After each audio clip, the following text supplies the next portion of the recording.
Hello बच्चों, कैसे हो आप सब। आई होप आप सब लोग ठीक है बेटा। तो चलिए बेटा स्टार्ट करते हैं हमारा नेक्स्ट चैप्टर लाइट।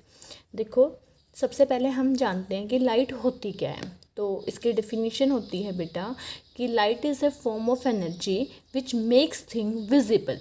मतलब लाइट एक तरीके की एनर्जी है। क्या है बेटा? एक तरीके की एनर्जी, लेकिन वो एनर्जी है जिसकी वजह से हमें चीज़ें विजिबल होती हैं, मतलब दिखाई देती हैं। तो क्या कहोगे? Light is a form of energy which makes thing visible, जिससे हम चीज़ों को देख सकते हैं। अब एक छोटा सा क्वेश्चन बता देती हूँ कि हम चीज़ों को देखते कैसे हैं। जैसे सपोज करो आपके पास ये कोई ऑब्जेक्ट है, ठीक है, ये एक ऑब्जेक्ट है। तो देखो, या तो बेटा इसके पास खुद की लाइट होगी और या फिर इसकी खुद की लाइट नहीं होगी। दो ही ऑप्शन हो सकते हैं।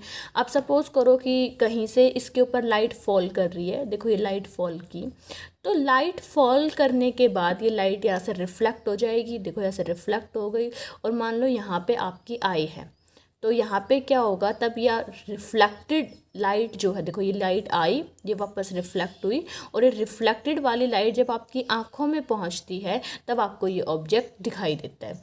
अगर किसी कारण से ये वाली लाइट आप तक नहीं पहुँच पाती, मतलब ऐसे हो जाए, तो ये आपको ऑब्जेक्ट दिखाई नहीं देगा। तो लाइट का ऑब्जेक्ट पे टकरा के वापस आपके आँखों तक आना इम्पॉर्टेंट है किसी भी चीज़ को देखने के लिए।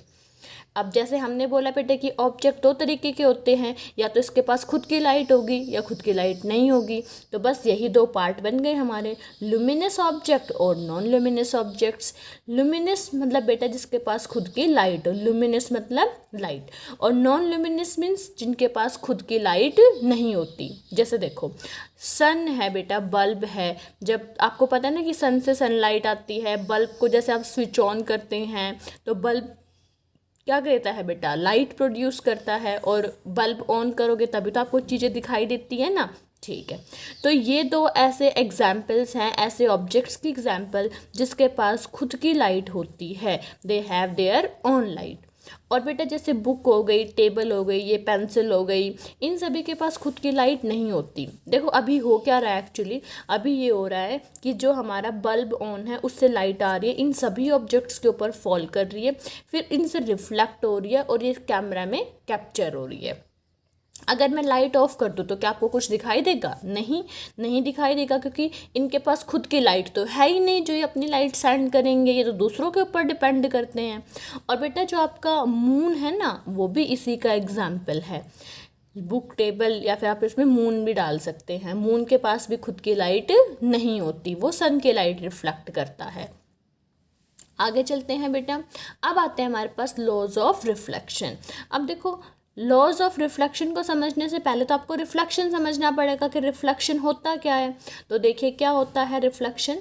अब इसको समझने के लिए हम एक काम करते हैं। जैसे सपोज करो ये आपके पास एक वॉल है, ठीक है, और आप क्या कर रहे हैं? आप यहाँ पे खड़े हैं, यहाँ पे बेटा, और आपके हाथ में एक बॉल है। क्या है आपके हाथ में? एक बॉल।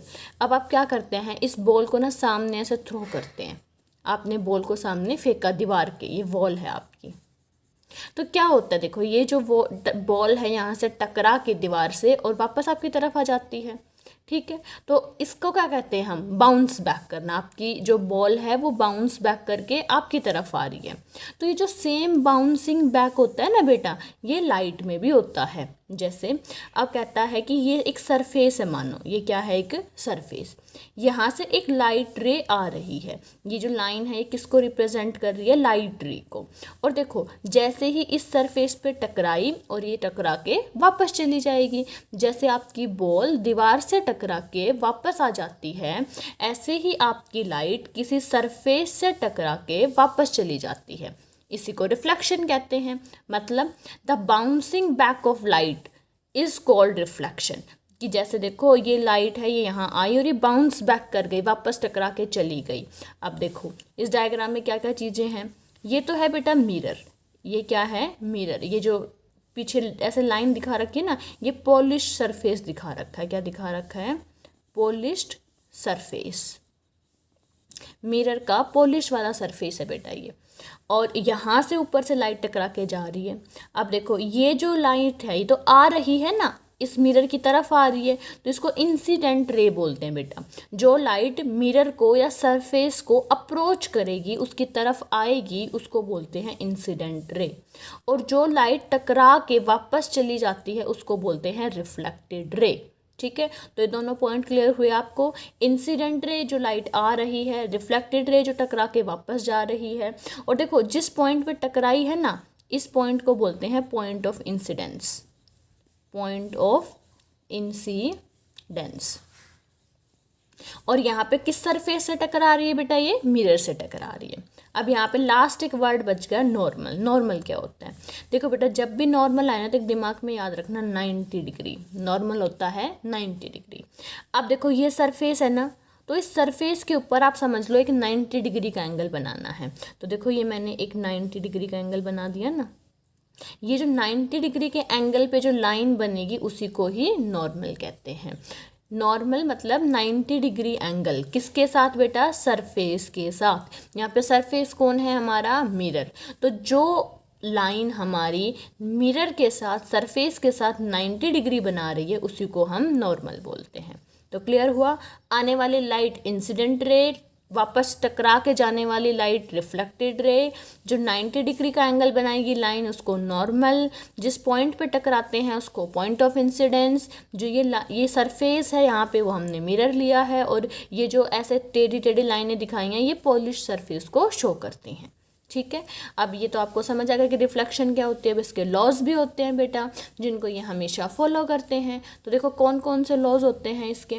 फर्स्ट लॉ होता है बेटा कि एंगल ऑफ इंसिडेंस, ये है एंगल ऑफ इंसिडेंस, ठीक है, is always equal to angle of reflection. ये हो गया आपका angle of reflection. Angle of incidence कहाँ होता है बेटा, इंसिडेंट रे और नॉर्मल के बीच का एंगल, उसको बोलते हैं एंगल ऑफ इंसिडेंस। और रिफ्लेक्टेड रे और नॉर्मल के बीच के एंगल को बोलते हैं एंगल ऑफ रिफ्लेक्शन। तो लॉज ऑफ रिफ्लेक्शन क्या कहता है बेटा कि angle of incidence is always equal to angle of reflection. जैसे अगर मान लो बेटा ये 30 डिग्री है तो ये भी 30 डिग्री ही होगा, ये दोनों हमेशा इक्वल होंगे। नेक्स्ट आता है द इंसिडेंट रे, मीन्स इस रे की बात हो रही है। द रिफ्लेक्टेड रे मतलब इस रे की बात हो रही है।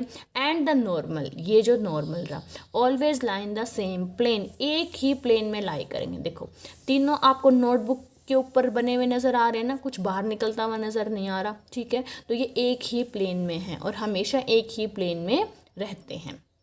इसके बाद नेक्स्ट चलिए बेटा, हमारा टॉपिक आता है image form by plane mirror. Plane mirror से टाइप्स ऑफ मिरर पढ़ेंगे आप आगे, तो हम कौन सा मिरर